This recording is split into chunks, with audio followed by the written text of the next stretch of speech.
موقع چې دی د هغې د وطن ته او د قوم ته امن ورکړي، حفاظت ورکړي. په ګواجر کې مولانا هدایت الرحمن حق و تحریک چلولو. خیبر پختونخوا خلق چې دی هغې سهولیات خورش هغه امن فراهم کړي او انصاف فراهم کړي. نو موږ د دې وطن د حکومتونو نه مطالبه کوو، موږ د دې ځای د خیبر پختونخوا د عوام چې دي دوی 20,000 ارب روپۍ څومره 20,000 ارب روپۍ دا د دې وطن د سلامتۍ لپاره بجټ ورکوي.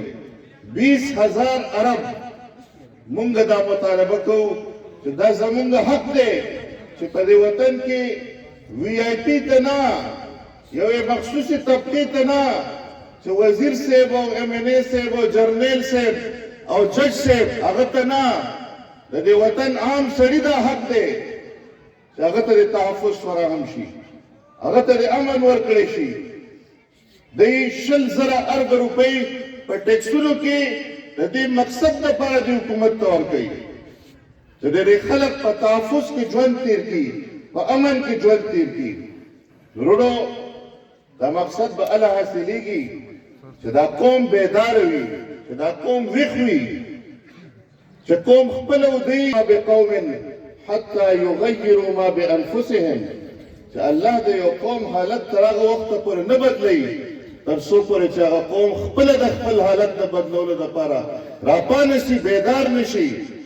زما عزتمندو لومبۍ فریضه د دې قوم دا ده چې د خپل حق د اخیستو لپاره، د خپل حق د حصول لپاره دا منظم شي او بیدار شي، یو موټی شي.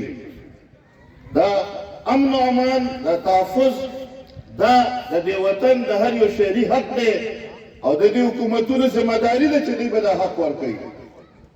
د دې مقصد لپاره جماعت اسلامي پاکستان هم په 8 تاریخ باندې 8 فروری باندې په پیښور کې یو لوی مارچ کوي. او دا مارچ به هم کوو انشاءالله. دلته کې چې کوم مشران موجود دي مولانا صاحب، نو دوی به انشاءالله د دې قوم قیادت کوي. یو داسې پاسرون، یو داسې تحریک چې هغه د دې وطن د تحفظ، د دې وطن د امن و امان لپاره جدوجهد وکړي او دا خلق منظم کړي. انا الحمدلله رب العالمین. ډیره مننه، یو جهان مننه. بهترین خیالات موږ ته وړاندې کړل، لایحه عمل را دعوت خطاب دینے جا رہا ہوں. اس دھرتی کے